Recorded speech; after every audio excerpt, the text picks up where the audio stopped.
sitting in this room sweating. So, you guys don't mind if I keep the fan on me for the entire video, do you? Can you hear it in the background? I'll turn it off. It's gonna get hot in here. Okay, so I'm about to tell you guys a story, okay? Like, let me start with today. Basically, I work at this summer camp, and like, they assign me to different camps like every 2 weeks, and you know, like, I'll have different kids I'm working with, but basically I work at a summer camp. And when I was younger, like, I want to say I was either 10 or 11 for the purpose of this video, I'm just going to say 11. When I was younger, I went to the same camp that I'm currently working at. But here's the funny part. When I was younger, I hated the camp. So it's kind of funny how I'm working at the camp that I used to hate. That's really funny. But just let me get my iPad, my pad of Apple, my Apple pad, my pad of I, because I wrote down some notes in here. Yes, now the name of the camp that I went to when I was younger that I hated, I cannot give that out because confidential. But let me pull up into my notes, and then I'll tell you guys why I hated the camp when I was younger. Luckily, the camp nowadays, like today, it's good because, you know, like, they tackled that bullying issue, and, you know, like, it's not as bad as what it was when I was younger, when I was going to the camp, but it's still kind of funny how I'm working at the camp that I hated.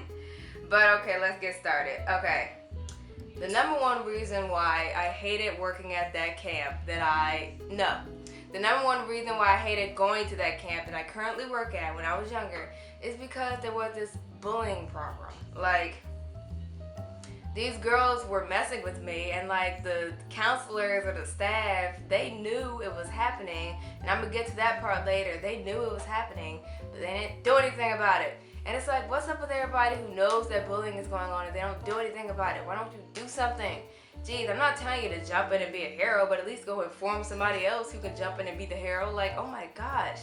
But okay, here's the bullying story. Okay, so basically I got to camp, and you guys know I'm kind of a quieter person. Did you guys know I was a quieter person? I'm like an introvert. But okay, basically I got to camp, I was an introvert. You know, I didn't really talk that much. And I'm not sure if this was like a dance camp or like what the heck we were doing. I thought it was like, I don't know, but basically, like, for a section of the camp, we were doing these dance moves. And I have 2 left feet. I always have had 2 left feet. So it was like I couldn't get the dance moves. So one of the counselors told this other girl, and I remember exactly what she looks like. She had small little Asian eyes and really short hair, like shorter than my short hair, really short hair. And she was really tall. I don't remember exactly what she looked like. But basically, one of the counselors told her to help me do the dance moves. So she was kind of helping me do the dance moves. And I was like, oh, okay, thanks. You're nice. Girl number 2.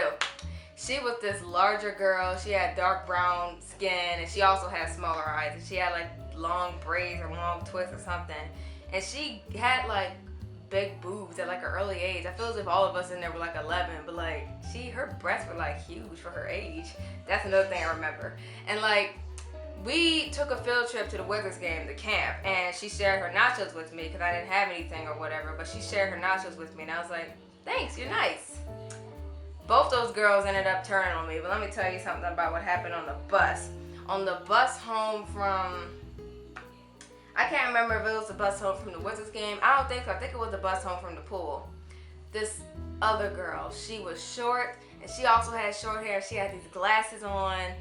She was messing with me. She was sitting behind me, kind of talking about me, saying little mean stuff. I don't exactly remember what she was saying, but basically my towel was kind of hanging over the seat, so she had a view of my towel. It wasn't like I purposely had put my towel, you know, in her view. It wasn't that big of a deal, but she just kind of threw my towel over the seat, and she was just being mean. So then I was sitting in front of her crying. I wasn't like, but I was, you know, kind of sniffling, and I was crying. I was obviously crying. So one of the staff, he was like, oh, y'all made her cry? And I was like, really? All y'all made her cry? For real? Like, I just felt as if he could have maybe put a little bit more of a stop to it. Like, he didn't just have to say, oh, y'all made her cry. Like, he could have, you know, helped out a little more. Yes, they made me cry. Now what do you do? I forgive them for that, though. And then, what else? the tall, skinny girl and the dark-skinned, big-boobed girl, like, we were all playing on the playground this one day, and it was this game. Did I write that down here? No, I didn't. It was this game that they were playing. I'm not sure what game they were playing. It was like 20 people playing this game. And the skinny girl and big boob girl, she was like, they both were like the queens. It's like we were playing Castle or something. And they were like the queens, and the rest of us were like her peasants or whatever. So I asked them, could I play? And I feel as if they said, sure. So somebody gave me a job. Like, my job in the castle was to be like the chef. So I was, pretend playing to be the chef, and they all of a sudden were like, they didn't want me to play with them all of a sudden. They were telling me to get lost and, just being mean. I was like, okay, bye. I can't remember if I cried that day, but I did just go somewhere and sit down, and then when the skinny girl got in trouble, I was like, and then the skinny girl got mad at me and said some words back to me, but that was the only instance where I kind of maybe instigated a little bit. That was the only instance. Only. Let's see, me going. That's the only stories I have of those girls being mean. I can't remember if they did anything else for the rest of the camp, but that was the only instance of them, my bullying problem that they had there. Now let's move on. There was this boy at camp who has cerebral palsy, and the job that I am now at camp is I'm an inclusion staff support person. So basically, I work with disabled children in the camps and stuff. So at the time when I was in the camp, when I was younger, there was a boy in the camp who had cerebral palsy, who had his support staff, and I didn't understand any of that, but now, today I do. And when I was younger, I used to stare at him and stuff like that, and just kind of look at him weirdly, like, and I was innocent, but I did kind of, I was kind of staring, and it was just because he had this really annoying laugh, and I didn't understand what was wrong with him and why he was in a wheelchair and why his arms were all crooked. Honestly, that's what I was thinking when I was 11. I didn't understand any of that. And it was this other time at lunch where I was eating some pretzels. I don't even eat pretzels like that anymore, but I was eating some pretzels, and I guess his support staff asked me, could the cerebral palsy boy have one of my pretzels? And I was like, sure. So I just gave him one of my pretzels, and he ate it, and he was, I was just kind of like, okay, backing away now. And it wasn't because I was being mean, but I just didn't understand, anything about that. But now I do, so that's all that matters. Okay, moving along. There was another episode where the camp, we all went to the movies. And I can possibly pick out which year this was now, because it was whichever year WALL-E was in theaters. Y'all remember the movie WALL-E? Whichever year WALL-E was in theaters, and this other movie called Hellboy. Whichever year that was, I can calculate the year and how old I was. But anyways, so we had the choice, my camp, we had the choice of going to see WALL-E, and we had the choice of going to see Hellboy. Now, mind you, this camp was probably ran from age 5 to 12-ish maybe. So all of us should have been right in there seeing WALL-E. I'm not sure why they gave us the option of going to see Hellboy. But anyways, let me tell you something. About 90% of the camp went to go see Hell Freaking Boy, and the rest of us, it was probably about 12 of us, we went to go see WALL-E. And then, we were a bunch of kids, so there had to be like a counselor in there with us. So the counselor was asking us one by one, how come you didn't want to see Hellboy? How come you didn't want to see Hellboy? How come you didn't want to see Hellboy? And I guess he wanted to go see Hellboy, but he had to be stuck with the kids who wanted to see WALL-E. And did I tell you we were the only ones in that theater? I'm not sure if it was just because we saw the movie late, or I thought WALL-E was a pretty good movie.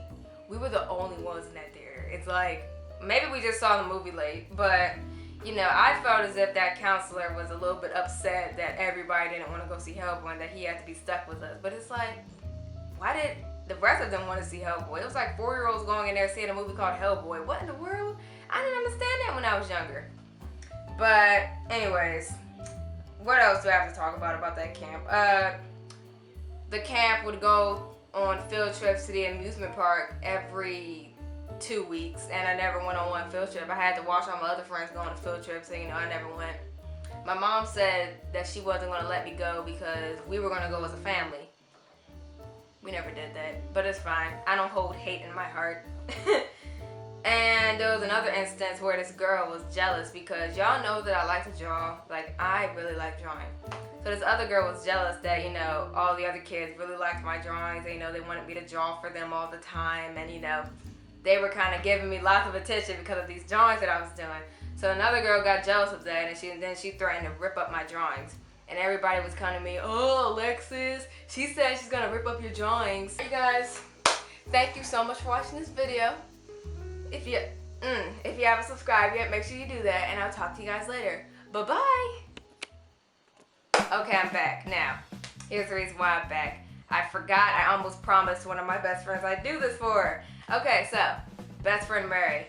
Y'all have seen her, y'all know her. I know you know my best friend Mary. Like, if you don't know Mary, then maybe you're new and I'll cut you some slack. You need to go watch some other videos. But I got this friend named Mary, and she writes stories. I write stories, Mary writes stories. One of my girlfriends, Morgan, she writes stories. It's like all of us write stories. All of us draw, all of us write.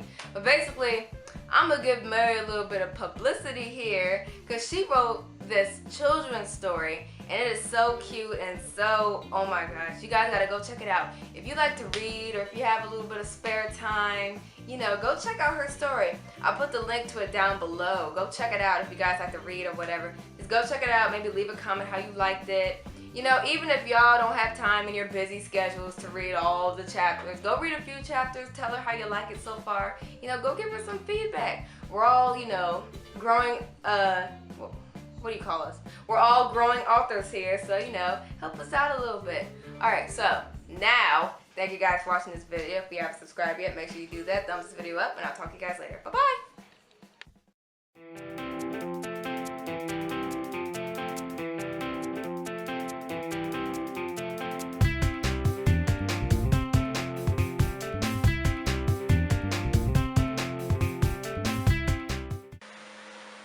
Too doggone hot, too doggone hot.